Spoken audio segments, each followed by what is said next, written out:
LT grade biology के लिए आज का मैराथन क्लास जंतु जगत का वर्गीकरण पर आधारित है, अर्थात क्लासिफिकेशन ऑफ एनिमल किंगडम पर आधारित है। तो चलिए सभी क्वेश्चन को एक एक करके डिटेल से आपको समझाते हैं। पहला क्वेश्चन लेते हैं, वीनस फूलों की टोकरी किसका साधारण नाम है? साइकन, यूप्लेक्टेला, यूस्पांजिया, ल्यूकोसोलिनिया। वीनस फूलों की टोकरी यानी वीनस फ्लावर बास्केट किसका साधारण नाम है? सोचिए और बताइए। Venus flower basket. यदि आप लोग किसी भी फाइलम के बारे में पूरी जानकारी करना चाहते हैं, चित्र सही समझना चाहते हैं, तो हर एक फाइलम, चाहे वो पोरीफेरा हो, प्रोटोजोआ हो, एनिलिडा हो, हर एक फाइलम पर हमारे चैनल में वीडियो अपलोडेड है। डिटेल से मैंने समझाया हुआ है, आप लोग जाकर के अच्छी तरीके से समझ सकते हैं। तो इसका आंसर सही होगा बी, यूफ्लेक्टेला। यूप्लेक्टेला को वीनस फूलों की टोकरी अथवा वीनस फ्लावर बास्केट भी कहा जाता है। और आपको बता दें कि जापानी लोग इसे शादी के समय उपहार में देते हैं। जो यूप्लेक्टेला है, इसे जापानी लोग शादी के समय उपहार में देते हैं। नेक्स्ट क्वेश्चन है, स्पंजों का लक्षण है। स्पंजों का लक्षण क्या होता है? जलीय, स्थलीय, छिद्र युक्त शरीर, सजीव तथा निर्जीव के बीच की कड़ी। कौन सा ऑप्शन सही होगा? आप लोग अपने दोस्तों में वीडियो को शेयर करते रहिए ताकि ज़्यादा से ज़्यादा लोग जुड़ सकें। वीडियो को लाइक ना किया हो तो लाइक भी कीजिए। लाइक और शेयर जितने ज़्यादा करेंगे और भी हमें अच्छा लगेगा, अच्छे वीडियो लाएंगे। स्पंजों का लक्षण है, आंसर सही होगा इसमें से सी, छिद्र युक्त शरीर यानी छिद्र शरीर। क्योंकि जो स्पंज होते हैं ये पोरीफेरा संघ के अंतर्गत आते हैं। स्पंज पोरीफेरा संघ के अंतर्गत आते हैं। और पोरीफेरा शब्द दो शब्दों से मिलकर बना हुआ है। पोरस यानी पोर मतलब छिद्र, और फेरे यानी टू बियर मतलब धारण करना, यानी छिद्रधारी जीव। यानी ऐसे जीव जिनके शरीर पर बहुत सारे छिद्र होते हैं वो पोरीफेरा संघ में पाए जाते हैं, जिन्हें स्पंज भी कहा जाता है। तो सी वाला ऑप्शन सही हो जाएगा। नेक्स्ट क्वेश्चन है, कालर कोशिकाएं पाई जाती हैं। कालर कोशिकाएं किसमें पाई जाती हैं? अगर कालर कोशिका के बारे में डिटेल से जानना चाहते हैं तो हमारे चैनल में वीडियो अपलोडेड है, आप लोग जाकर के अच्छी तरीके से समझ सकते हैं। और सभी फाइलम पर वीडियो भी अपलोडेड हैं, वो भी आप जाकर के देख सकते हैं। तो कालर कोशिकाओं को कीप कोशिका भी कहा जाता है। जो कालर कोशिकाएं हैं इन्हें कीप कोशिकाएं भी कहा जाता है। और इसका आंसर सही होगा पहला, स्पंजों में कालर कोशिकाएं पाई जाती हैं। स्पंजों की जो बॉडी होती है उस बॉडी में कीप कोशिकाएं पाई जाती हैं। और प्रत्येक कीप कोशिका में एक कालर होती है। हर एक कीप कोशिका में एक कालर होती है, इसीलिए उसे कालर कोशिका कहा जाता है। नेक्स्ट क्वेश्चन है, पोरीफेरा में कंकाल निर्माण करने वाली कोशिकाएं होती हैं। पोरीफेरा में कंकाल निर्माण करने वाली कोशिकाएं कौन सी होती हैं? अमीबाणु, संचराणु, स्क्लेरोब्लास्ट, आर्कियोसाइट कोशिका। कौन सी होगी सही? पोरीफेरा में कंकाल निर्माण करने वाली कोशिकाएं, तो आंसर सही होगा इसका सी, स्क्लेरोब्लास्ट होती हैं। तो स्पंज में कंकाल बनाने वाली कोशिकाएं स्क्लेरोसाइट होती हैं। जो स्पंज होता है इसमें कंकाल बनाने वाली कोशिकाएं स्क्लेरोसाइट्स होती हैं। और ये कंकाल का निर्माण करने वाले स्पेक्यूल्स कणों को बनाते हैं। जो कंकाल का निर्माण करता है ऐसे स्पेक्यूल कणों को बनाती हैं। नेक्स्ट क्वेश्चन है, स्पंजों के लिए कौन सा लक्षण सार्वभौमिक है? स्पंजों के लिए इनमें से कौन सा लक्षण यूनिवर्सल है? चार ऑप्शन आपके सामने दिए गए हैं, सोचिए और बताइए कौन सा ऑप्शन सही हो सकता है। वीडियो को लाइक ना किया हो तो लाइक करते रहिए और अपने दोस्तों में शेयर जरूर करें ताकि ज़्यादा से ज़्यादा लोग जुड़ सकें। आंसर सही होगा इसका डी, उच्च पुनरुद्भवन की क्षमता। जो स्पंज होते हैं इनमें उच्च पुनरुद्भवन की क्षमता होती है, यानी रीजनरेशन की, यानी हाई रीजनरेशन की क्षमता होती है। हाई रीजनरेशन पावर पाया जाता है स्पंजों में। और पुनर्जनन क्या होता है या पुनरुद्भवन क्या होता है? तो कटे हुए हिस्से फिर से नए बन जाते हैं, उसे ही पुनर्जनन कहा जाता है। नेक्स्ट क्वेश्चन है, दंश कोशिका है एक। दंश कोशिका को नेमेटोसिस्ट कहा जाता है। तो निमेटोसिस्ट है एक या दंश कोशिका है एक अंग, कोशिका, कोशिका का समूह, कोशिका का भाग। कौन सा ऑप्शन सही होगा, सोचिए और बताइए। तो इसका आंसर सही होगा डी, कोशिका का भाग। दंश कोशिका क्या है, तो कोशिका का भाग होती है। और आपको बता दें, ये कोशिकाएं सीलेंट्रेटा संघ के जंतुओं में पाई जाती हैं। सीलेंट्रेटा संघ के जंतुओं में जैसे हाइड्रा में पाई जाती हैं, जेलीफिश आदि में पाई जाती हैं। और ये दंश कोशिकाएं भोजन को पकड़ने का कार्य करती हैं और आधार से चिपकाने में भी सहायता करती हैं, आत्मरक्षा का भी कार्य करती हैं। ये इनके कार्य होते हैं दंश कोशिकाओं के। नेक्स्ट क्वेश्चन है, हाइड्रा में जनन किसके द्वारा होता है? अनिषेक जनन, पुटिभवन, बहुभ्रूणता, लैंगिक तथा अलैंगिक। हाइड्रा में जनन किसके द्वारा होता है, सोचिए और बताइए कौन सा ऑप्शन सही होगा।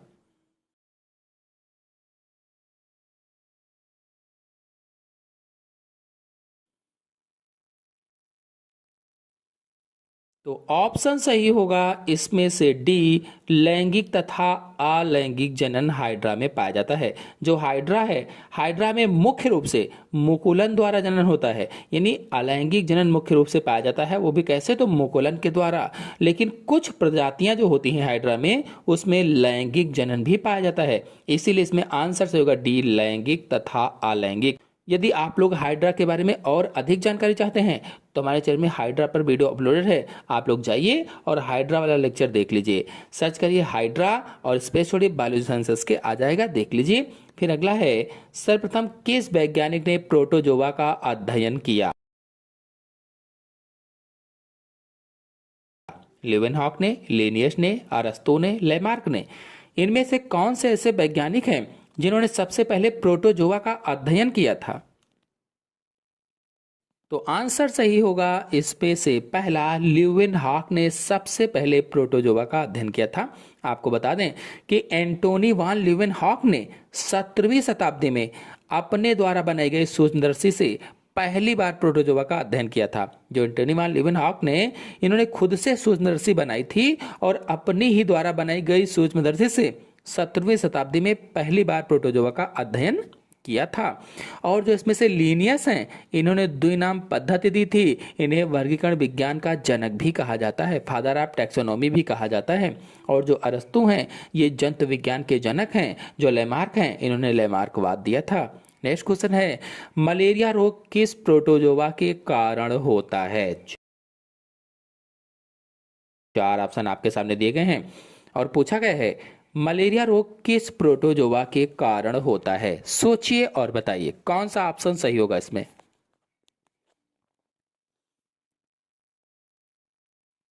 तो ऑप्शन सही होगा इसमें से बी, प्लाज्मोडियम के कारण मलेरिया रोग हो जाता है। जो प्लाज्मोडियम है, ये संघ प्रोटोजोआ का जंतु होता है और यही व्यक्ति में या मानव में मलेरिया रोग पैदा करता है। और जो मलेरिया है, इसका वाहक कौन होता है, यानी जो प्लाज्मोडियम है, इसका वाहक कौन है, तो मादा एनाफ्लीज मच्छर होती है, जो एक व्यक्ति से दूसरे व्यक्ति में फैलाती है। अगर आप लोग मलेरिया रोग के बारे में जानना चाहते हैं तो हमारे चैनल में वीडियो अपलोडेड है, आप लोग जाकर के अच्छी तरीके से समझ सकते हैं। प्लाज्मोडियम की पूरी लाइफ साइकिल बहुत ही अच्छी तरीके से मैंने समझाई है, आप लोग जाकर के देख सकते हैं। इसमें जो पहला ऑप्शन है ट्रिपैनोसोमा, इससे निद्रा रोग हो जाता है, स्लीपिंग सिकनेस हो जाती है। जो एंट अमीबा है, इससे पेचिस नामक रोग हो जाता है। चलिए नेक्स्ट क्वेश्चन पर आते हैं, पैरामीशियम में लैंगिक जनन किसके द्वारा होता है? जो पैरामीशियम होता है, इसमें लैंगिक जनन किसके द्वारा होता है? सोचिए और बताइए।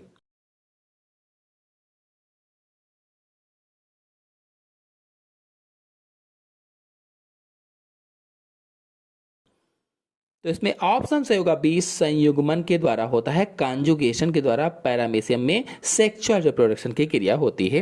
नेक्स्ट क्वेश्चन है, निम्नलिखित में से प्रोटोजोआ नहीं है, इनमें से कौन सा ऐसा जंतु है जो प्रोटोजोआ नहीं है? अमीबा जो है, ये प्रोटोजोआ है। यूग्लिना प्रोटोजोआ संघ का जंतु है। पैरामीशियम भी प्रोटोजोआ संघ का जंतु है, लेकिन जो ल्यूकोसोलेनिया है, ये प्रोटोजोआ संघ का जंतु नहीं है। इसलिए ऑप्शन से होगा सी, ल्यूकोसोलेनिया प्रोटोजोआ नहीं है, ये पोरीफेरा संघ का जंतु है। जो ल्यूकोसोलेनिया है पोरीफेरा संघ का जंतु है, यानी यह एक स्पंज है और सबसे सरल स्पंज होता है। ल्यूकोसोलेनिया सबसे सरल स्पंज है। यह कैल्शियम कार्बोनेट का बना कंकाल धारण करता है। नेक्स्ट क्वेश्चन है, जेली मछली किस वर्ग से संबंधित है? जो जेली मछली होती है ये किस वर्ग से संबंधित है? साइफोजोवा, हाइड्रोजोवा, एंथोजोवा, इनमें से कोई नहीं। कौन सा ऑप्शन सही होगा?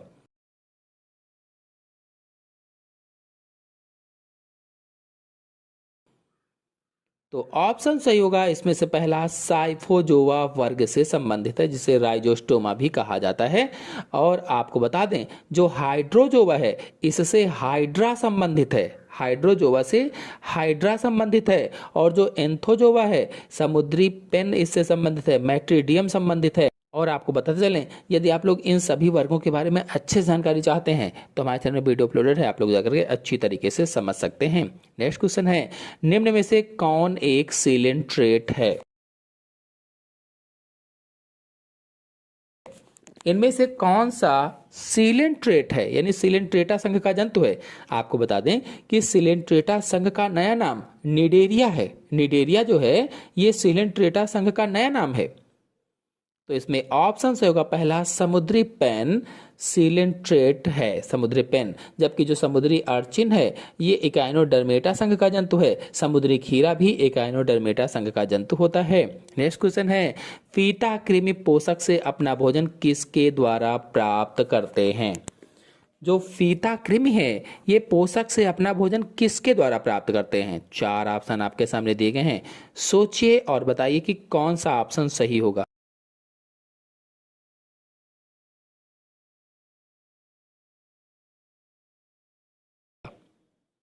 तो ऑप्शन सही होगा इसमें से सी, अध्यावरण से अवशोषण के द्वारा प्राप्त करता है, मतलब शरीर की सतह से या त्वचा के द्वारा प्राप्त करता है। और जो फीता कृमि है ये प्लेटी हेलमिंथीज संघ का जंतु है, फ्लैट वार्म होता है, फ्लैट वार्म। नेक्स्ट क्वेश्चन है, यकृत फ्लोक या लीवर फ्लोक का मध्य पोषक है? मनुष्य, सुअर, घोंघा, मच्छर।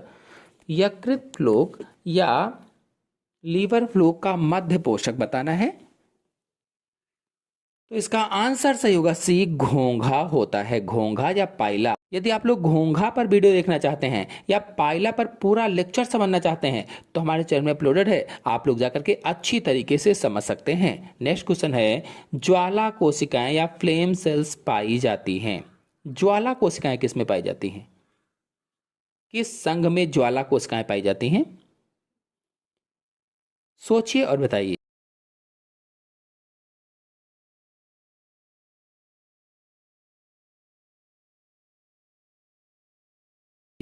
आंसर से होगा सी, प्लेटी हेलमिंथीज संघ में ज्वाला कोशिकाएं पाई जाती हैं। और ज्वाला कोशिकाएं इन्हें क्यों कहा जाता है? क्योंकि ये दीपक की लौ की तरह होती हैं, दीपक की लौ की तरह। ज्वाला कोशिकाएं जो होती हैं ये अपशिष्ट पदार्थों को निकालती हैं, जो अपशिष्ट पदार्थ होते हैं उनको निकालने का कार्य करती हैं और जल का संतुलन बनाए रखने का कार्य भी करती हैं। अगर आप लोग ज्वाला कोशिकाओं की संरचना समझना चाहते हैं, पूरी जानकारी चाहते हैं ज्वाला कोशिकाओं के बारे में, तो हमारे चैनल में वीडियो अपलोडेड है, आप लोग देख सकते हैं। नेक्स्ट क्वेश्चन है, टीनिया सोलियम का मुख्य लक्षण है?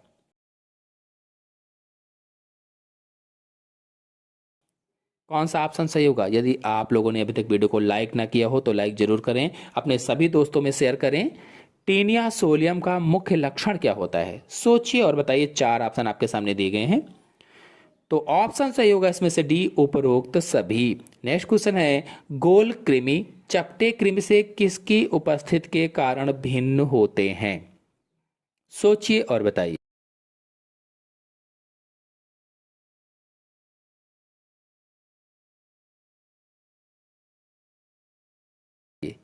ऑप्शन सही होगा इसमें से पहला, कोट प्रगुहा की उपस्थिति के कारण या स्यूडोसोलोम की उपस्थिति के कारण। जो गोल कृमि हैं ये निमेटोडा हैं या एस्के हेलमिंथीज संघ के जंतु होते हैं जिन्हें गोल कृमि कहा जाता है।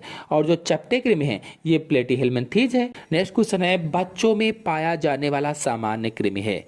बच्चों में कौन सा कृमि पाया जाता है? सोचिए और बताइए।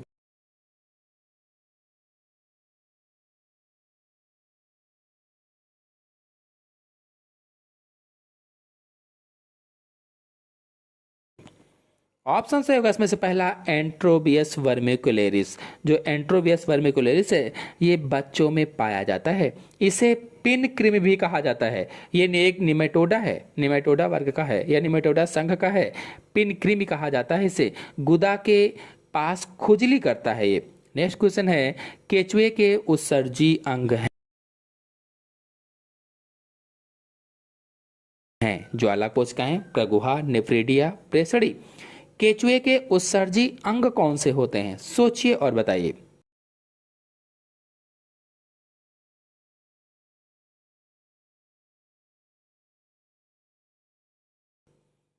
आंसर जो होगा इसका सही नेफ्रीडिया होते हैं। केचुए के उत्सर्जी अंग नेफ्रीडिया हैं और देह खंडों में पाए जाते हैं। जो नेफ्रीडिया हैं ये केचुए के देह खंडों में मिलते हैं।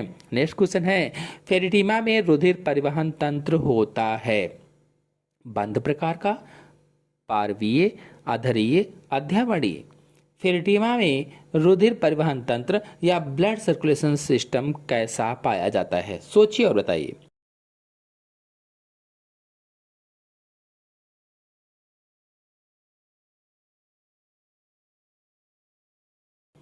आंसर से होगा पहला बंद प्रकार का पाया जाता है या close type blood circulation system पाया जाता है।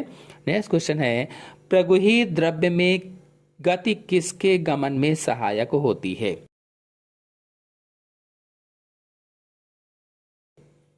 सिलोमिक फ्लूइड में गति किसके गमन में सहायक होती है? चार ऑप्शन आपके सामने दिए गए हैं। सोचिए और बताइए कि कौन सा ऑप्शन सही हो सकता है।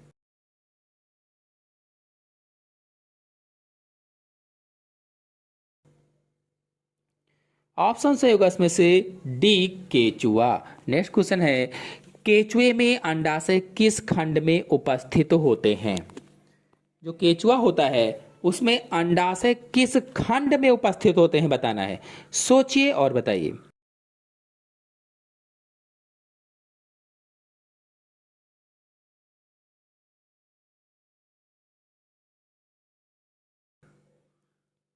ऑप्शन सही होगा इसमें से पहला 13वें खंड में उपस्थित होता है।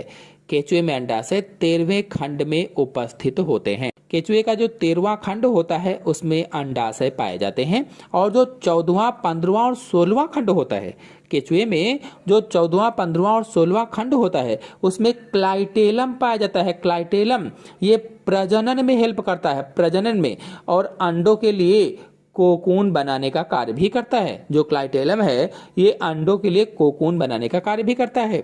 नेक्स्ट क्वेश्चन है, केचुए में वृषण किन खंडों में उपस्थित होते हैं? जो वृषण हैं, जो टेस्टिस हैं, वे किन खंडों में उपस्थित होते हैं? सोचिए और बताइए।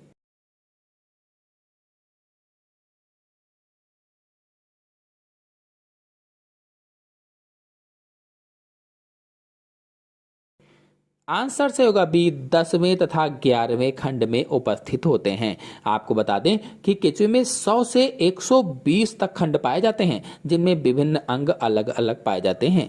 केचुए में 100 से 120 तक खंड होते हैं, सेगमेंट होते हैं। नेक्स्ट क्वेश्चन है, किसके रुधिर प्लाज्मा में हीमोग्लोबिन घुला रहता है?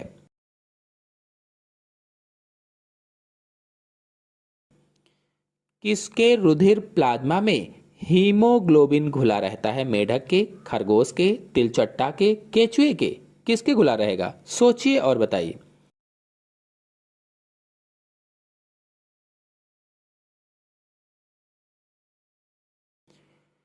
आंसर सही होगा इसमें से डी, केचुए के रुधिर प्लाज्मा में हीमोग्लोबिन घुला रहता है। मतलब केचुए के रक्त में हीमोग्लोबिन पाया जाता है। ये रेस्पिरेटरी पिगमेंट होता है। नेक्स्ट क्वेश्चन है, घरेलू मक्खी निम्न में से किस रोग के अतिरिक्त सभी रोगों का संचार करती है? जो घरेलू मक्खी होती है इनमें से किस रोग को छोड़कर सभी रोगों का संचार करती है? सोचिए और बताइए।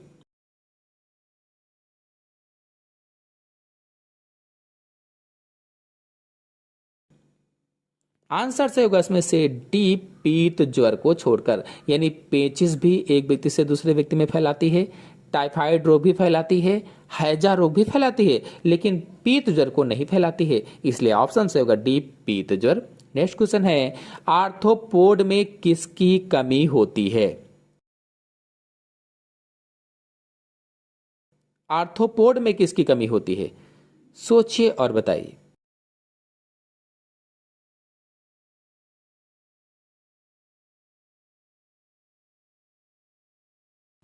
आंसर से होगा पहला, पश्चमाभ की कमी होती है या सीलिया की कमी होती है।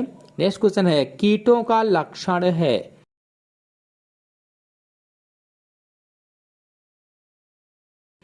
कीटों का लक्षण क्या होता है? संयुक्त नेत्र, काइटिन युक्त बाह्य कंकाल, खंड युक्त शरीर, तीन जोड़ी पाद। कौन सा ऑप्शन सही होगा? सोचिए और बताइए।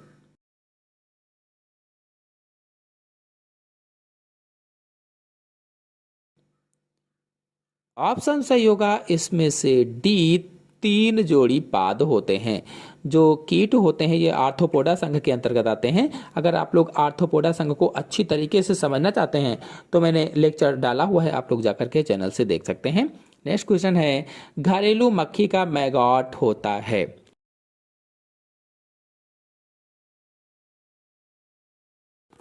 घरेलू मक्खी का मैगॉट होता है, बताना है। प्यूपा, लार्वा, कोसस्थ, पूर्णकीट, क्या होगा?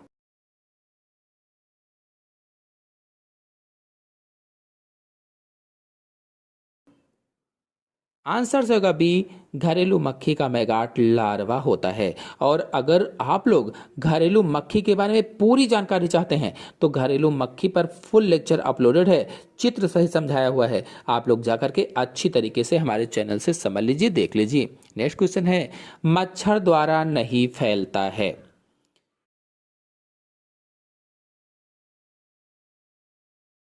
मच्छर द्वारा क्या नहीं फैलता है? मलेरिया, हैजा, डेंगू, फाइलेरिया। चार ऑप्शन आपके सामने दिए गए हैं, कौन सा ऑप्शन सही हो सकता है?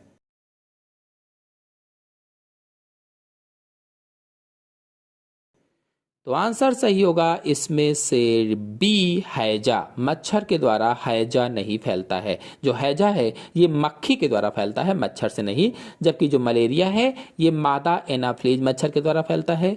जो डेंगू है ये मादा एडीज के द्वारा फैलता है। जो फाइलेरिया है ये मादा क्यूलेक्स मच्छर के द्वारा फैलता है। नेक्स्ट क्वेश्चन है, निम्न में से कौन मोलस्का से संबंधित है?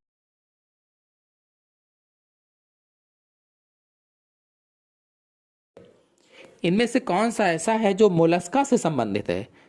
सोचिए और बताइए।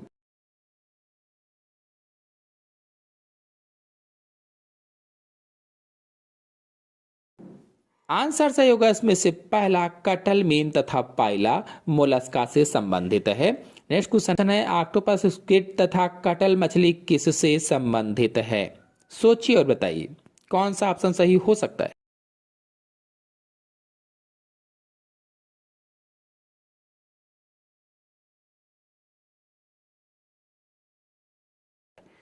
आंसर से होगा डी, सिफेलोपोडा से संबंधित है। नेक्स्ट क्वेश्चन है, पाद नलिकाएं पाई जाती हैं।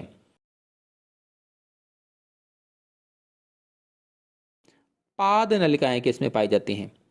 आपको बता दें कि पाद नलिकाएं ट्यूब फीट होती हैं, ट्यूब फीट। और ये पाद नलिकाएं गमन में सहायता करती हैं, यानी चलने में सहायता करती हैं, भोजन को पकड़ने में सहायता करती हैं, श्वसन में भी सहायक होती हैं।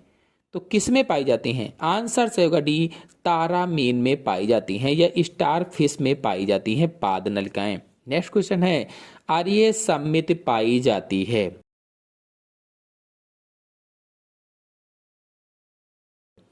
और ये सम्मित किस में पाई जाती है? एनाफ्लीज में, तिलचट्टे में, एस्ट्रियास में, घोंघे में। चार ऑप्शन आपके सामने दिए गए हैं और ऑप्शन सही होगा एस्ट्रियास में पाई जाती हैं। अगर आप लोग एस्ट्रियास पर फुल वीडियो देखना चाहते हैं तो हमारे चैनल में अपलोडेड है, आप लोग जाकर के देख सकते हैं। नेक्स्ट क्वेश्चन पर आते हैं, तारामीन किससे संबंधित है?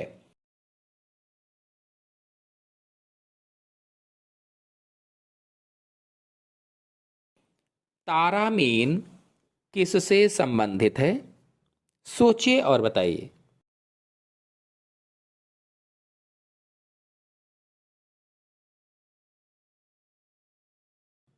चार ऑप्शन आपके सामने दिए गए हैं। आंसर सही होगा इसमें से बी, एस्टेराइडिया से संबंधित है। नेक्स्ट क्वेश्चन है, निम्न में से कौन इकाइनोडर्मेटा का सदस्य नहीं है?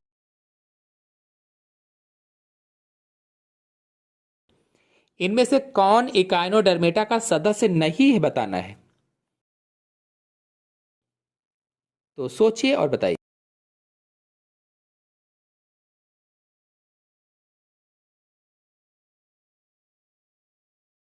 आंसर सही होगा इसमें से सी, एस्कैरिस एकाइनोडर्मेटा का सदस्य नहीं है। यह एस्के हेलमिंथीस का सदस्य है, एस्के हेलमिंथीस का। और इसे गोल कृमि भी कहा जाता है। ये मानव की छोटी आंत का परजीवी होता है। जो एस्केरिस है ये मानव की छोटी आंत का परजीवी होता है। अगर एस्केरिस पर आप पूरा लेक्चर देखना चाहते हैं, चित्र सही समझना चाहते हैं, तो हमारे चैनल में अपलोडेड है, आप लोग जाकर के अच्छी तरीके से समझ सकते हैं।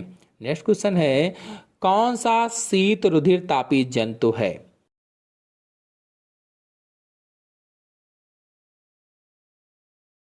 शीत रुधिर तापी जंतु बताना है। कंगारू, कबूतर, शार्क, खरगोश। शीत रुधिर तापी जंतु।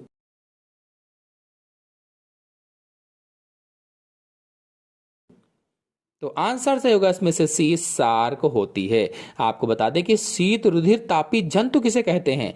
तो जिनके शरीर का तापमान वातावरण के तापमान के अनुसार बदलता रहता है, उन्हें शीत रुधिर तापी जंतु कहा जाता है। यानी ऐसे जंतु जिनके शरीर का तापमान वातावरण के तापमान के अनुसार बदलता रहे, उन्हें ही शीत रुधिर तापी जंतु कहा जाता है। तो इसमें सी आंसर सही हो जाएगा। नेक्स्ट क्वेश्चन है, निम्न में से कौन जरायुजी है? इनमें से कौन जरायुजी है, बताना है। सोचिए और बताइए।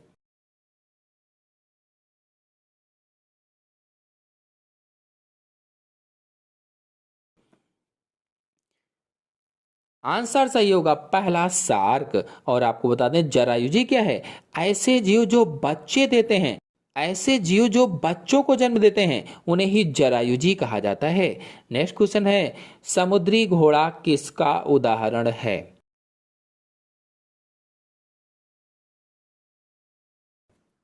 समुद्री घोड़ा किसका उदाहरण है?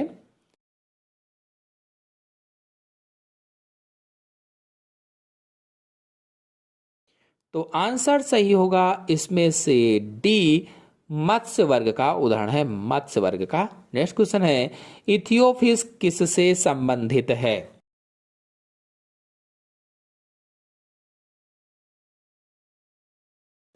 इथियोपिस किससे संबंधित है?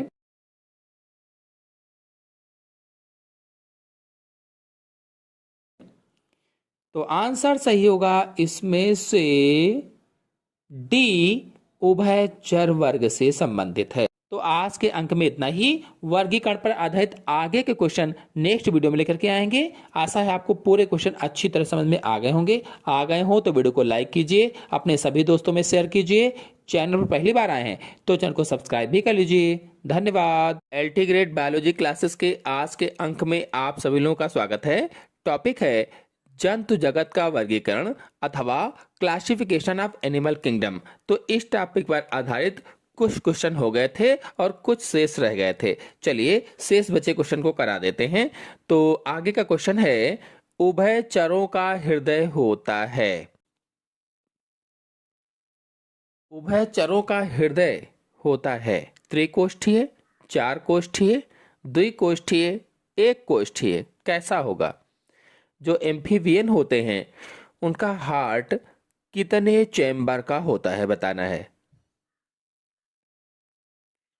चार ऑप्शन आपके सामने दिए गए हैं। सोचिए और बताइए कि कौन सा ऑप्शन सही हो सकता है। इंपॉर्टेंट क्वेश्चन है। तो ऑप्शन सही होगा इसमें से पहला, एम्फीबियन या उभयचरों का हृदय त्रिकोष्ठीय होता है। त्रिकोष्ठीय, इसमें जैसे मेढक को ले लीजिए, त्रिकोष्ठीय होता है। और जो इसमें बी वाला ऑप्शन है, चार कोष्ठीय ये स्तनधारियों में होता है। जो स्तनधारी होते हैं उनका हार्ट या हृदय चार चैम्बर वाला होता है या चार कोष्ठीय होता है, जैसे मानव में।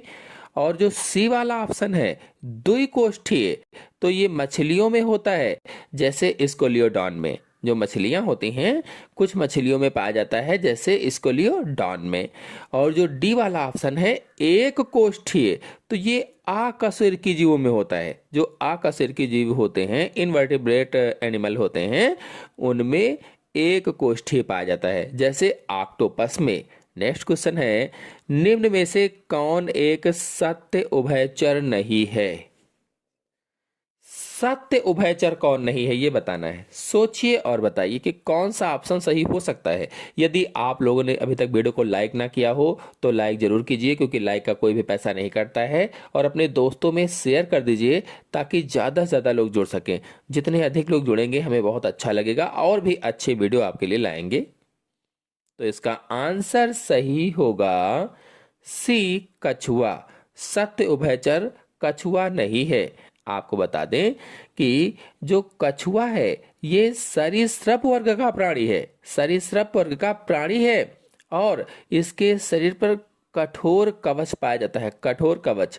और ये ठंडे खून वाला प्राणी होता है। शीत रुधिर तापी जंतु है या ठंडे खून वाला प्राणी है। अब ठंडे खून वाले प्राणी का मतलब है जिनके शरीर का तापमान वातावरण के तापमान के अनुसार बदलता रहे, उन्हें ही ठंडे खून वाला प्राणी कहा जाता है।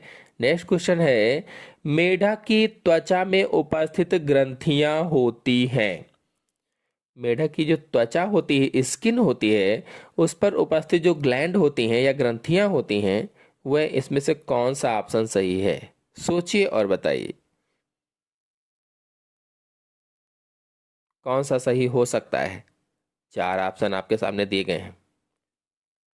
तो ऑप्शन सही होगा इसमें से डी, श्लेष्म तथा विष ग्रंथियां पाई जाती हैं। यानी मेढक की त्वचा में म्यूकस ग्रंथियां या श्लेष्म ग्रंथियां होती हैं, जो श्लेष्म का स्राव करती हैं या म्यूकस का स्राव करती हैं। और उस म्यूकस के कारण उसकी त्वचा नम रहती है, जिससे त्वचा से सांस लेना आसान हो जाता है।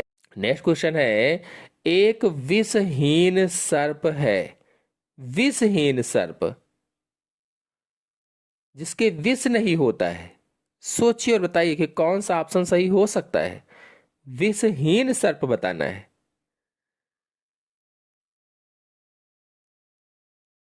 तो इसका आंसर सही होगा सी, पाइथन विषहीन सर्प होता है। जो पाइथन है इसमें विष नहीं पाया जाता है और पाइथन को हिंदी में अजगर कहा जाता है। यानी जो अजगर होता है इसके विष नहीं होता है।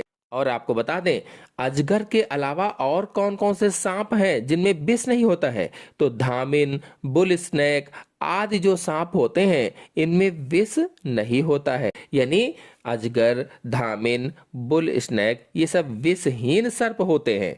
और इसमें से जो पहला ऑप्शन है वाइपर, ये शक्तिशाली विष वाला सांप होता है, शक्तिशाली विष वाला। जो वंगेरस है ये भारत सहित दक्षिण एशिया में पाया जाने वाला अत्यंत विषैला सांप होता है। भारत में भी पाया जाता है और दक्षिण एशिया में पाया जाने वाला अत्यंत विषैला सर्प है। और जो समुद्री सांप होते हैं ये स्थलीय सांपों से अधिक विषैले होते हैं। जो स्थलीय सांप होते हैं, स्थल पर पाए जाते हैं, उनसे अधिक विषैले होते हैं। नेक्स्ट क्वेश्चन है, कोबरा का विष किसे प्रभावित करता है? तंत्रिका तंत्र को, श्वसन तंत्र को, परिसंचरण तंत्र को, पाचन तंत्र को। चार ऑप्शन आपके सामने दिए गए हैं। कौन सा ऑप्शन सही हो सकता है? अभी तक अगर आप लोगों ने वीडियो को लाइक ना किया हो तो प्लीज़ वीडियो को लाइक जरूर कर दीजिए। अपने सभी दोस्तों में शेयर भी कर दीजिए ताकि ज़्यादा से ज़्यादा लोग जुड़ सकें। तो इसका आंसर सही होगा पहला, तंत्रिका तंत्र को। जो कोबरा का विष है वो तंत्रिका तंत्र को प्रभावित करता है। क्यों? क्योंकि कोबरा का विष न्यूरोटॉक्सिन होता है। न्यूरोटॉक्सिन मतलब कोबरा का विष मस्तिष्क को प्रभावित करता है और मस्तिष्क में तंत्रिका तंत्र को प्रभावित करता है। नेक्स्ट क्वेश्चन है, सींग भेक है एक। सींग भेक है एक, यानी हॉर्न टोड है एक स्तनधारी उभयचर सरीसृप मीन। कौन सा ऑप्शन सही हो सकता है? सोचिए और बताइए। तो इसमें आंसर सही होगा सी, सरीसृप होता है या रेप्टाइल होता है। नेक्स्ट क्वेश्चन है, निम्न में कौन सर्प नहीं है? कांच गोधिका, रैटल सर्प, कैरत, वाइपर। इनमें से कौन सर्प नहीं है बताना है। कौन सा सही हो सकता है इसमें ऑप्शन? सभी लोग क्वेश्चन का आंसर देते रहें। कौन सा सही होगा इसमें? वीडियो को लाइक भी करते रहें, अपने दोस्तों में शेयर भी करें। तो इसका आंसर सही होगा पहला, कांच गोधिका सर्प नहीं है। देखिए रैटल सर्प तो सर्प है ही, कैरत भी सर्प है, वाइपर भी सर्प है, लेकिन कांच गोधिका सर्प नहीं है। और कांच गोधिका का साधारण नाम गोह या गोयरा है। कांच गोधिका का साधारण नाम क्या होता है? गोह या गोयरा होता है। और आपको बता दें कि यह एक छिपकली जैसा दिखने वाला जीव है, या फिर कह लीजिए एक छिपकली होती है। और इसमें सांप जैसी जीभ होती है, लेकिन वो जहरीला नहीं होता है। सांप जैसी जीभ तो होती है, लेकिन जहरीला नहीं होता है ये। नेक्स्ट क्वेश्चन है, सबसे तेज उड़ने वाला पक्षी है। सबसे तेज उड़ने वाला पक्षी कौन सा है? इसमें 4 ऑप्शन आपके सामने दिए गए हैं। कौन सा सही हो सकता है? 4 ऑप्शन में से 2 ऑप्शन हम आपको हिंट बता दें, बी और डी। दोनों में से कौन सही होगा?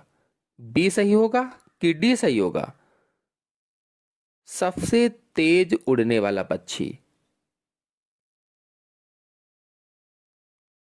कौन सा हो सकता है इसमें ऑप्शन सही?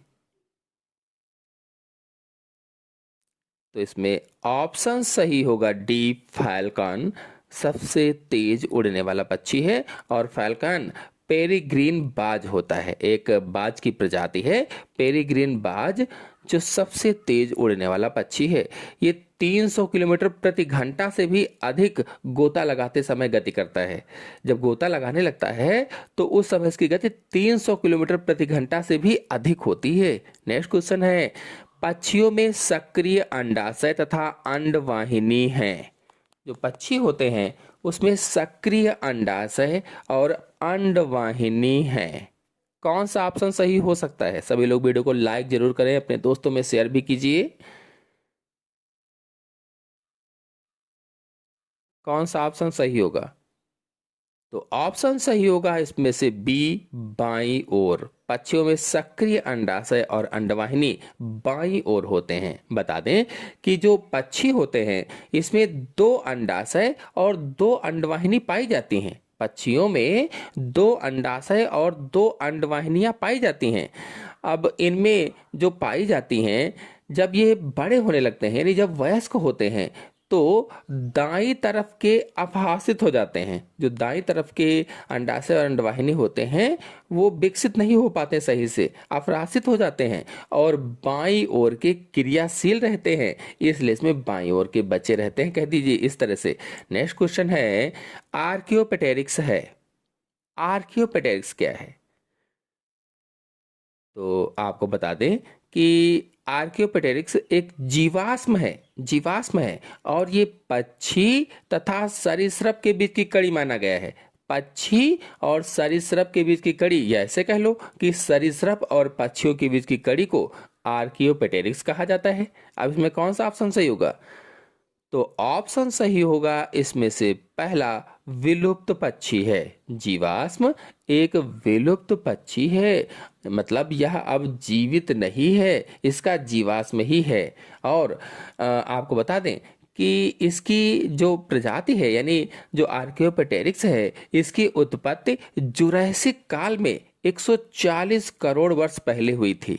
जुरैसिक काल में 140 करोड़ वर्ष पहले ये पैदा हुआ था, या इसकी उत्पत्ति हुई थी। नेक्स्ट क्वेश्चन है, किसकी अस्थियों में अस्थि मज्जा अनुपस्थित होती है? पक्षियों की, सरीसृपों की, उभयचरों की, मत्स्यों की। किसकी अस्थियों में बोन मैरो नहीं पाई जाती है? अस्थि मज्जा अनुपस्थित होती है। ऐसा इसमें कौन सा प्राणी है जिसकी बोन में बोन मैरो नहीं होती है, एब्सेंट होती है? तो ऑप्शन सही होगा इसमें से पहला, पक्षियों की हड्डियों में बोन मैरो अनुपस्थित होती है या एब्सेंट होती है। और आपको बता दें कि जो पक्षियों की हड्डियां होती हैं इनके अंदर वायु के रिक्त स्थान होते हैं, यानी पक्षियों की हड्डियां खोखली होती हैं, खोखली, और उसमें हवा भरी रहती है ताकि उड़ने में आसानी हो। नेक्स्ट क्वेश्चन है, एक पक्षी जो दांतों के लिए जाना जाता है, ऐसा कौन सा पक्षी है जिसमें दांत पाए जाते हैं? गिद्ध, कीवी, डोडो, आर्कियोपेटेरिक्स। आपको बता दें कि आजकल के पक्षियों में दांत नहीं पाए जाते हैं, बल्कि दांत की जगह पर चोंच होती है और उसी से काटने या कुतरने का कार्य करते हैं। जो आजकल के पक्षी होते हैं उनमें दांत नहीं होते हैं, बल्कि दांत की जगह पर चोंच होती है। अब इसमें पूछा गया है एक पक्षी जो दांतों के लिए जाना जाता है, तो आंसर सही होगा डी, आर्कियोपेटेरिक्स। बता दें कि ये विलुप्त पक्षी है आर्कियोपेटेरिक्स, और इसके दांत होते थे। नेक्स्ट क्वेश्चन है, उड़न क्षमता रहित पक्षी कौन है? यानी ऐसा पक्षी जो उड़ नहीं पाता है, उसका नाम बताना है। चार ऑप्शन आपके सामने दिए गए हैं, कौन सा ऑप्शन सही हो सकता है? सोचिए और बताइए। तो आंसर सही होगा इसमें से बी, एमू। जो एमू पक्षी है ये उड़न रहित होता है, फ्लाइटलेस होता है। और इसी तरह से कीवी, पेंगुइन, ये पक्षी भी उड़ नहीं पाते हैं, ये भी उड़न रहित होते हैं। तो एमू के अलावा कीवी, पेंगुइन ये भी उड़ नहीं पाते हैं। और ये क्यों नहीं उड़ पा रहे हैं? तो विकास के क्रम में ये उड़ने की क्षमता खो चुके हैं। विकास जैसे से हो रहा है तो इनके पंख उड़ने के लायक नहीं रह गए हैं, इसीलिए कहा मैंने कि विकास के क्रम में ये उड़ने की क्षमता खो चुके हैं। नेक्स्ट क्वेश्चन है, पक्षी की उड्डयन पेशियां किससे जुड़ी होती हैं? जो पक्षी की उड्डयन पेशियां होती हैं वे किससे जुड़ी होती हैं? क्लेविकल से, स्टर्नम की कील से, स्कैपुला से, कोराकॉइड से, किससे जुड़ी होंगी?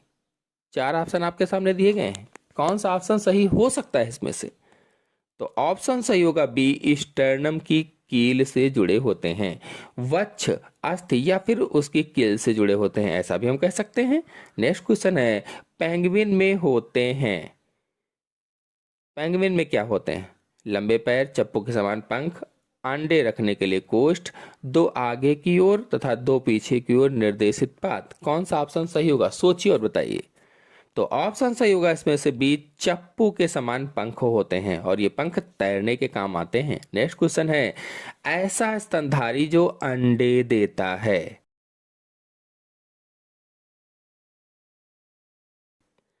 उस स्तनधारी का नाम बताना है जो अंडे देता है। आपको बता दें कि अधिकतर स्तनधारी बच्चे ही देते हैं, लेकिन यहां पूछा गया ऐसा स्तनधारी जो अंडे देता है, तो कौन सा ऑप्शन सही हो सकता है? सोचिए और बताइए। तो ऑप्शन सही होगा इसमें से बी, कांटेदार चींटी खोर। आपको बता दें कांटेदार जो चींटी खोर है ये ऑस्ट्रेलिया आदि में पाए जाते हैं। और आपको बता दें कि जो अंडे देने वाले स्तनधारी हैं ये प्लेटिपस, एकिडिना आदि होते हैं। नेक्स्ट क्वेश्चन है, कंगारू है,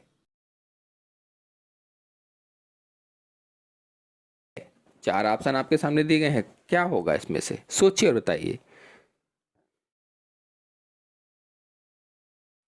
तो आंसर सही होगा इसमें से पहला, जरायुजी। देखिए जरायुजी ऐसे जंतु जो बच्चों को जन्म देते हैं, अंडज ऐसे जंतु जो अंडे को जन्म देते हैं, और अंड जरायुजी यानी अंडा होता है और फिर बाद में उससे बच्चे निकलते हैं। तो फिर अगले क्वेश्चन पर आते हैं, निम्न में से कौन मॉरिशस से विलुप्त हो चुका है?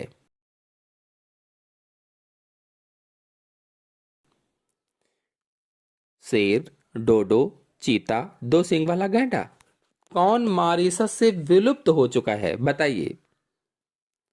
ऑप्शन सही होगा इसमें से बी, डोडो पक्षी मॉरिशस का बड़ा उड़नहीन पक्षी है, यानी कि अब ये उड़ नहीं सकता है और ये विलुप्त हो चुका है। विलुप्त, ये लगभग 3 फीट लंबा है। जो डोडो पक्षी था ये 3 फीट लंबा था और इसका वजन लगभग 10 से 20 किलोग्राम का होता था। नेक्स्ट क्वेश्चन है, कृंतकों में होते हैं। कृंतकों में क्या होते हैं? रोडेंट्स में क्या होते हैं? सोचिए और बताइए। ऑप्शन सही होगा सी, लंबे कृंतक। नेक्स्ट क्वेश्चन है, निम्न में से कौन सा कथन सत्य नहीं है? इनमें से कौन सा कथन सत्य नहीं है बताना है। 4 ऑप्शन आपके सामने दिए गए हैं, सोचिए बताइए कि कौन सा कथन सत्य नहीं है।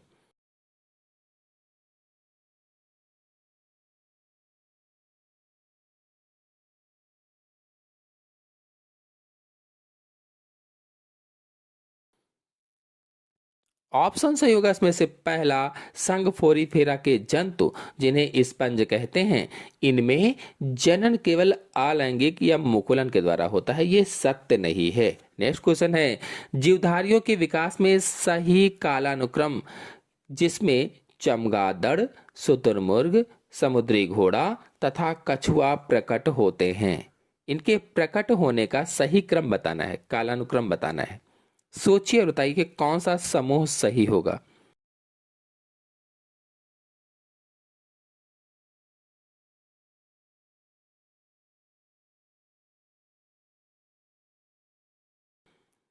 ऑप्शन सही होगा इसमें से डी, समुद्री घोड़ा, कछुआ, शुतुरमुर्ग और चमगादड़। नेक्स्ट क्वेश्चन है, निम्न में से कौन सा कथन सही है? 4 कथन आपके सामने दिए गए हैं, इनमें से कौन सा कथन सही है? सोचिए और बताइए।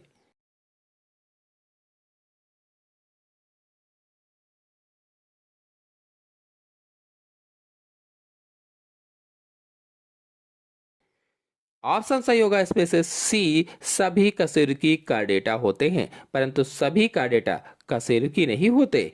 नेक्स्ट क्वेश्चन है, सिस्टोट्स में अंडा पूर्ण देह खंडों का शरीर से अलग होना कहलाता है। क्या कहलाएगा? 4 ऑप्शन आपके सामने दिए गए हैं, कौन सा ऑप्शन सही होगा? अपना टेस्ट लेते रहिए, कौन सा ऑप्शन सही होगा सोचिए और बताइए।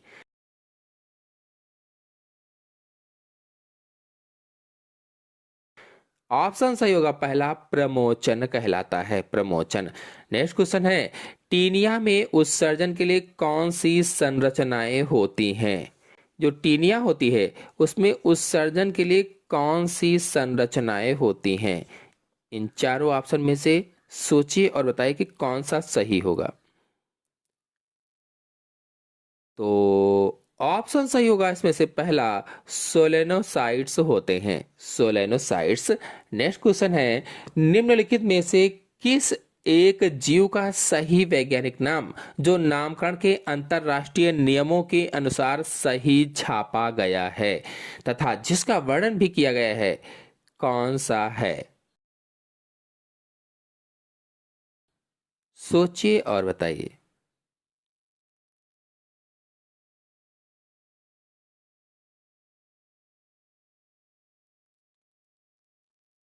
ऑप्शन सही होगा इसमें से बी, प्लाज्मोडियम फैल्सीपैरम। यह एक प्रोटोजोवन है, रोगजनक होता है जिससे सर्वाधिक गंभीर प्रकार का मलेरिया रोग हो जाता है, प्लाज्मोडियम फैल्सीपैरम से।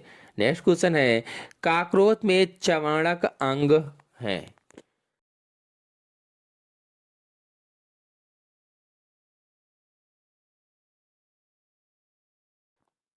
काकरोच जो होता है उसमें चवाणक अंग कौन से होते हैं?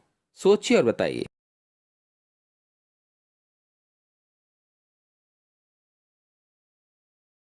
ऑप्शन सही होगा इसमें से सी, मैंडिबल होते हैं, मैंडिबल। नेक्स्ट क्वेश्चन है, गण प्राइमेट में रखे गए हैं, प्राइमेट गण में कौन रखा गया है? चारों ऑप्शनों में से कौन सा सही होगा? सभी लोग जल्दी से रिप्लाई दें सोचकर।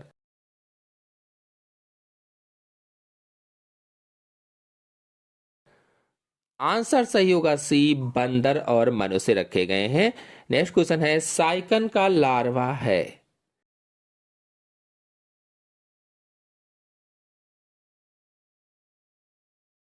साइकन का लार्वा इसमें से कौन सा है?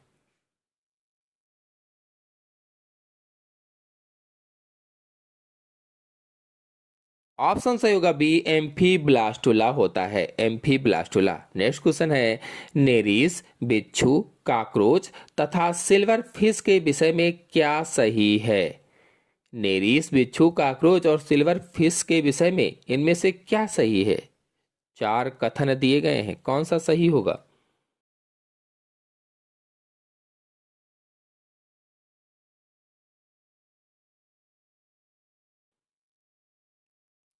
ऑप्शन सही होगा इसमें से सी, इनमें से कोई भी जलीय नहीं है, एक भी जलीय नहीं है। नेक्स्ट क्वेश्चन है, निम्न में से किस एक समुच्चय के सभी चारों प्राणी शिशुओं को जन्म देते हैं?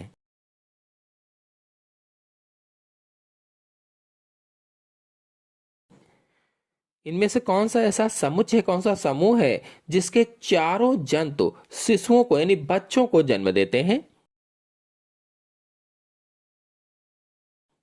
सोचिए और बताइए। ऑप्शन सही होगा इसमें से डी, कंगारू, जाहक, डॉल्फिन और लोरिस ये बच्चों को जन्म देने वाले हैं। नेक्स्ट क्वेश्चन है, कनखजूरा, काकरोच तथा केकड़े में कौन से दो अभिलक्षण समान रूप में पाए जाते हैं?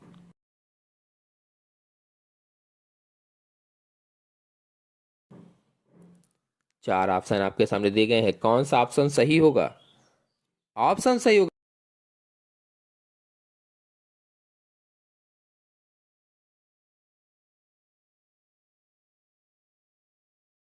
बी, संधित टांगे तथा काइटिनी बाह्य कंकाल। नेक्स्ट क्वेश्चन है, सशक की श्रोण मेखला बनी होती है।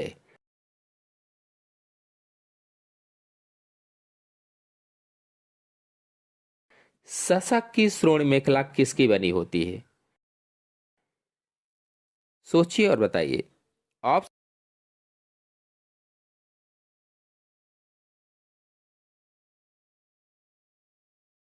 सही होगा इसमें से पहला, इलियम, एस्चियम और प्यूबिस से बनी होती है। नेक्स्ट क्वेश्चन है, निम्न में से कौन सरीसृपों एवं पक्षियों के बीच की कड़ी है?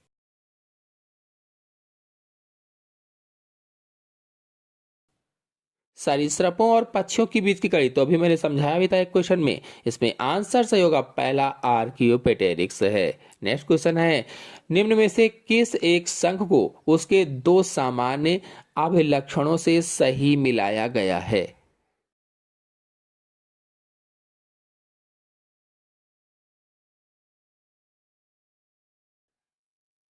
कौन सा ऑप्शन सही होगा? सोचकर सभी लोग बताएं।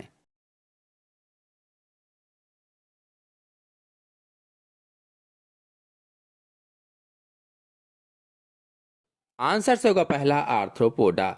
शरीर शीर्ष, वक्ष और उदर में बटा होता है यानी विभाजित होता है, और श्वसन का वातकों द्वारा भी होता है। नेक्स्ट क्वेश्चन, सरीसृपों का अध्ययन कहलाता है। सरीसृपों का अध्ययन क्या कहलाएगा?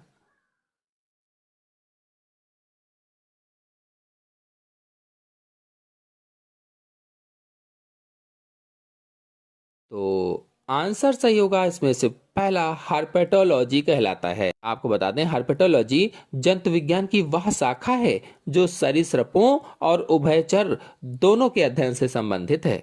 और हर्पेटोलॉजी शब्द ग्रीक शब्द हर्पेटॉन से आया है, हर्पेटॉन से, जिसका अर्थ होता है रेंगने वाला या रेंगने वाला जीव। नेक्स्ट क्वेश्चन है, नोटोकार्ड की उपस्थिति के संबंध में निम्नलिखित में से कौन सा कथन पूर्णतः असत्य है जबकि अन्य तीन सत्य हैं?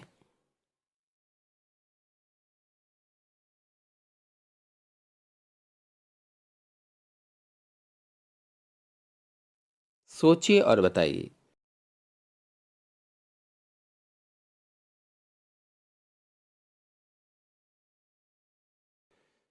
ऑप्शन सही होगा इसमें से सी, मनुष्यों में यह प्रारंभिक अवस्था से लेकर जीवन पर्यंत अनुपस्थित रहती है। नेक्स्ट क्वेश्चन है, केंचुए द्वारा डेंड्राइट्स को छोटे कणों में तोड़ने की प्रक्रिया कहलाती है, क्या कहलाएगी? चार ऑप्शन आपके सामने दिए गए हैं, सोचिए और बताइए।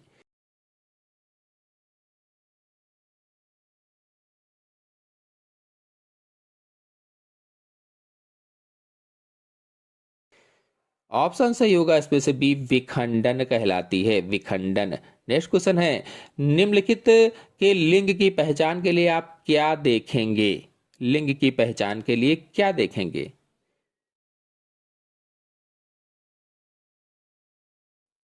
ऑप्शन से होगा सी, नर शार्क, श्रोणि पंखों पर आलिंगक।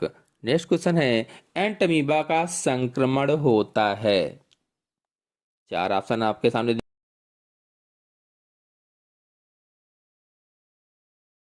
ऑप्शन सही होगा डी, चतुर्केंद्रकीय शिष्ट के द्वारा। नेक्स्ट क्वेश्चन है, निम्नलिखित में से किस लक्षण में मगरमच्छ तथा पेंगुइन, व्हेल और डॉगफिश के समान होते हैं?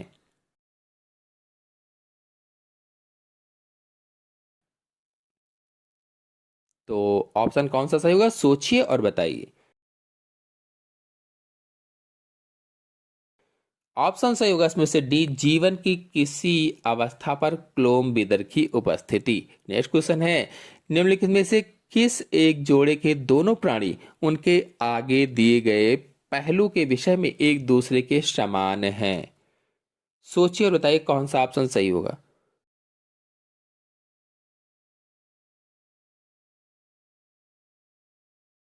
ऑप्शन सही होगा इसमें से डी, समुद्री घोड़ा तथा उड़न मछली शीत रुधिरीय या असमतापी।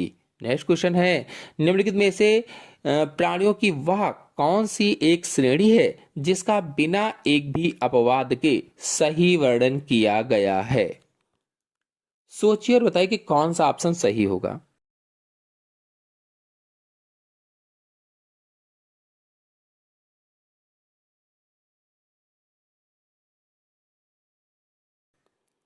तो ऑप्शन सही होगा इसमें से बी, सभी अस्थिल मछलियों में चार जोड़ी क्लोम तथा दोनों और एक एक प्रच्छद होता है। क्वेश्चन है, चीनोपोडियम के तेल का उपयोग किस रोग में करते हैं? चार ऑप्शन आपके सामने दिए गए हैं और पूछा गया है, चीनोपोडियम के तेल का उपयोग किस रोग में किया जाता है?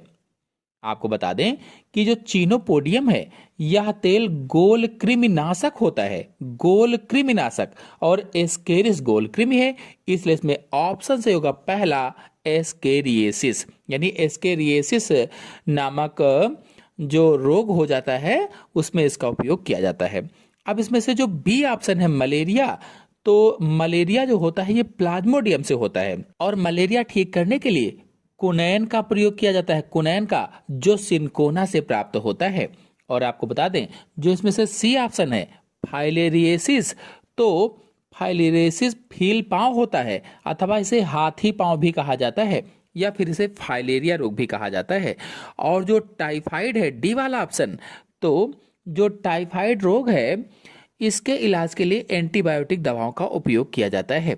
नेक्स्ट क्वेश्चन है, ल्यूकोसोलेनिया में थीसोसाइट का कार्य होता है। चार ऑप्शन आपके सामने दिए गए हैं, कौन सा ऑप्शन सही हो सकता है? थीसोसाइट का कार्य क्या होगा?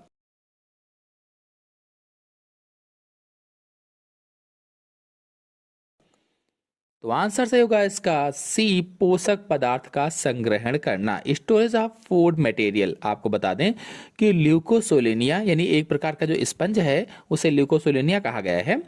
तो ल्यूकोसोलेनिया में एक विशेष अमीबोसाइट कोशिकाएं होती हैं और थीसोसाइट ऐसी कोशिकाएं हैं जिनमें संचित भोजन भरा रहता है। कैसे, किस रूप में? तो ग्लाइकोजन और लिपिड के रूप में भरा रहता है। ये प्रतिकूल परिस्थितियों में पोषण प्रदान करती हैं। नेक्स्ट क्वेश्चन है, मनुष्य में मलेरिया परजीवी की खोज करने वाले वैज्ञानिक थे। देखिए इस क्वेश्चन में बहुत से लोग कंफ्यूज हो जाते हैं। मनुष्य में मलेरिया परजीवी की खोज करने वाले वैज्ञानिक का नाम बताना है। Ronald Ross, Charles Laveran, Louis Pasteur, Grassi, कौन थे? सोचिए और बताइए।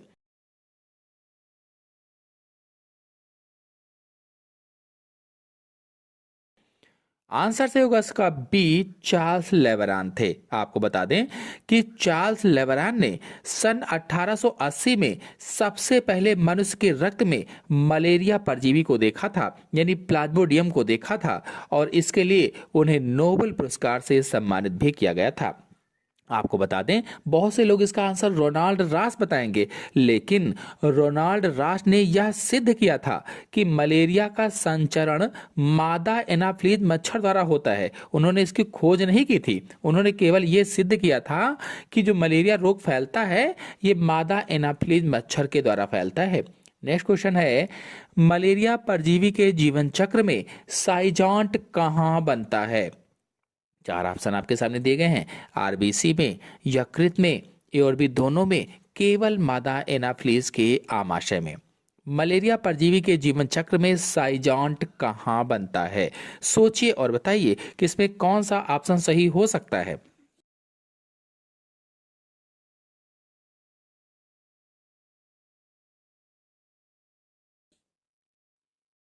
तो ऑप्शन सही होगा इसमें से सी, ए और बी दोनों। यकृत जो है संक्रमण की शुरुआत में यह यकृत कोशिकाओं में बनता है जब शुरुआती होता है, और आरबीसी में बाद में बनता है, यानी यह आरबीसी जो होते हैं बाद में लाल रक्त कणिकाओं में प्रवेश कर वहां साइजांट बनाता है। तो इस तरह से ऑप्शन हमारे हिसाब से दोनों सही होगा। आपके हिसाब से कौन सा इसमें आंसर सही हो सकता है, आप लोग जरूर कमेंट बॉक्स में बताएं। नेक्स्ट क्वेश्चन है, बाथ स्पंज होता है। बाथ स्पंज कौन सा होता है? सोचिए और बताइए कि कौन सा ऑप्शन इसमें से सही हो सकता है। बाथ स्पंज होता है।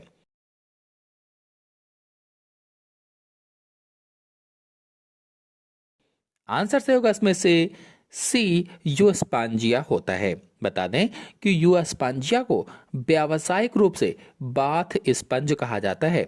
बाथ स्पंज, इसमें केवल स्पंजिन तंतुओं का कंकाल होता है, इसमें कठोर कंटिकाएं नहीं होती या स्पिक्यूल्स नहीं पाई जाती हैं, जिसके कारण यह छूने में नरम और सोखने वाला होता है। नेक्स्ट क्वेश्चन है, हाइड्रा में दंश कोशिकाओं की उत्पत्ति होती है। ओरिजिन ऑफ निमेटोसाइट्स तो किससे होगा? सोचिए और बताइए।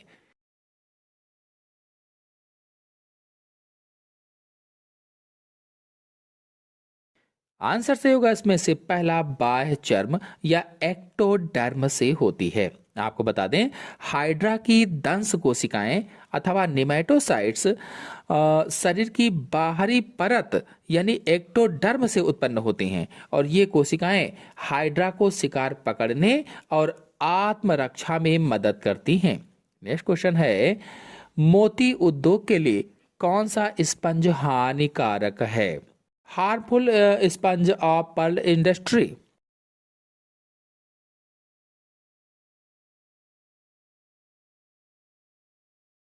आंसर से होगा इसमें से बी, क्लियोना। आपको बता दें, क्लियोना को बोरिंग स्पंज भी कहा जाता है, बोरिंग स्पंज, और यह स्पंज समुद्री सीपियों और मोतियों के कैल्शियम कार्बोनेट के खोल में छेद कर देता है, जिससे सीपियां नष्ट हो जाती हैं और मोती उद्योग को भारी नुकसान सहना पड़ता है। नेक्स्ट क्वेश्चन है, जापान में कौन सा स्पंज भेंट में दिया जाता है? जापान में कौन सा स्पंज भेंट में दिया जाता है? चार ऑप्शन आपके सामने दिए गए हैं, कौन सा ऑप्शन सही हो सकता है?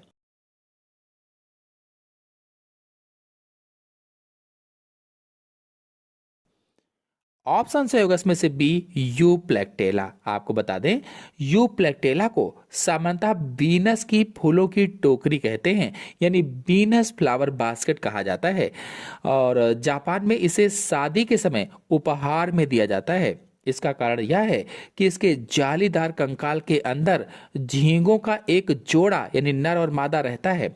वह छोटे लार्वा के रूप में अंदर जाते हैं और बड़े होने पर बाहर नहीं निकल पाते। वे अपना पूरा जीवन साथ बिताते हैं और यह अटूट बंधन और मरते दम तक साथ रहने का प्रतीक है, इसीलिए वहां पर शादी के समय इसे उपहार में देते हैं।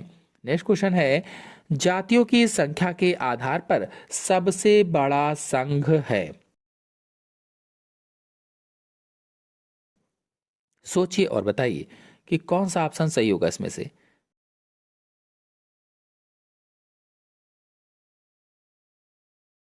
जातियों की संख्या के आधार पर सबसे बड़ा संघ, आंसर सही होगा इसमें से बी, आर्थ्रोपोडा। आपको बता दें, आर्थ्रोपोडा प्राणी जगत का सबसे बड़ा संघ है। पृथ्वी पर ज्ञात कुल जंतु प्रजातियों में से लगभग 80% जो जातियां हैं अकेले इसी संघ के अंतर्गत पाई जाती हैं। इसमें कीट, मकड़ियां, केकड़े, बिच्छू आदि सभी शामिल होते हैं। नेक्स्ट क्वेश्चन है, प्रोटोजोआ का कौन सा वर्ग केवल परजीवियों का है? प्रोटोजोआ का कौन सा वर्ग है जो केवल परजीवियों का है?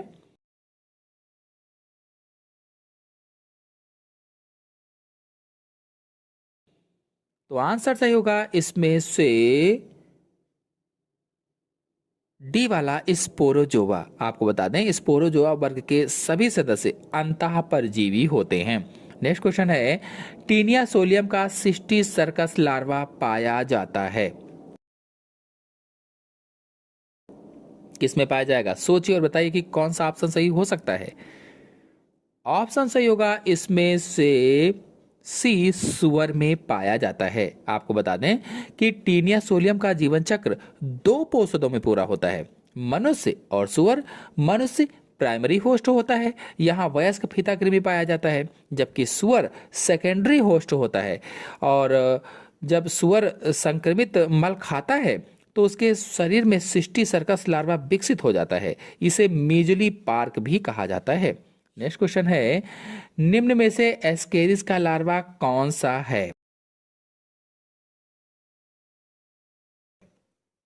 एस्केरिस का लार्वा कौन सा है?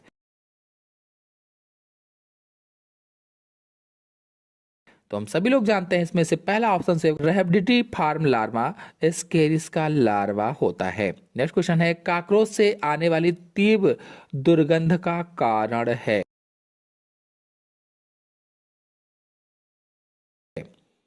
काकरोच से जो तीव्र दुर्गंध आती है उसका कारण क्या होता है?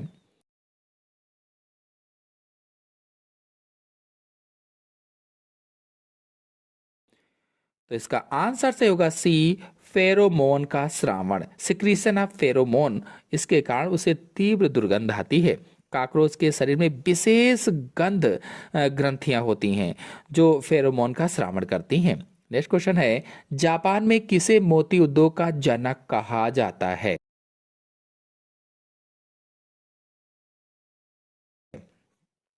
किसे मोती उद्योग का जनक कहा जाता है? 4 ऑप्शन आपके सामने दिए गए हैं, कौन सा ऑप्शन सही हो सकता है? सोचिए और बताइए।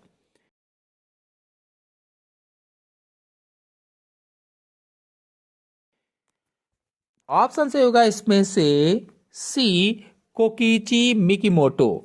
तो बता दें कि कोकीची मिकीमोटो को दुनिया भर में पर्ल किंग के नाम से जाना जाता है। उन्होंने कृत्रिम रूप से सुसंस्कृत मोतियों के उत्पादन की तकनीक विकसित की थी। उन्होंने सन 1893 में पहली बार सफलतापूर्वक एक अर्धगोलाकार मोती विकसित किया था। नेक्स्ट क्वेश्चन है, केचुए में कौन से खंड में हृदय होता है?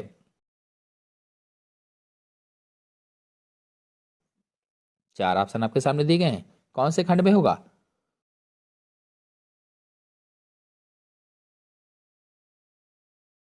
आंसर से होगा इसमें से सी, 7वां, 9वां, 12वां और 13वां खंड जो होता है इसमें हृदय पाया जाता है। यानी केचुए में 4 जोड़ी हृदय पाए जाते हैं। 4 जोड़ी माने 8 हृदय पाए जाते हैं। और ये हृदय संकुचनशील नलिकाएं होती हैं जो पृष्ठीय वाहिका से जुड़ी होती हैं। 7वें और 9वें खंड वाले हृदय को पार्श्व हृदय यानी लेटरल हार्ट्स और 12वें व 13वें खंड वाले हृदय को पार्श्व अन्नपार्णिल हृदय यानी लेटरल ऑसियोफेगल हार्ट्स कहा जाता है। नेक्स्ट क्वेश्चन है, केचुए में पोरफायरिन वर्णक का कार्य क्या होता है? पोरफायरिन वर्णक का कार्य पूछा गया है, सोचिए और बताइए कि कौन सा ऑप्शन सही हो सकता है। तो आशा है आप सभी लोगों को सभी क्वेश्चन अच्छी तरीके से समझ में आ गए होंगे। आ गए हो तो वीडियो को लाइक कीजिए, अपने सभी दोस्तों में शेयर कर दीजिए और चैनल पहली बार आए हैं तो चैनल को सब्सक्राइब भी कर लीजिए। धन्यवाद।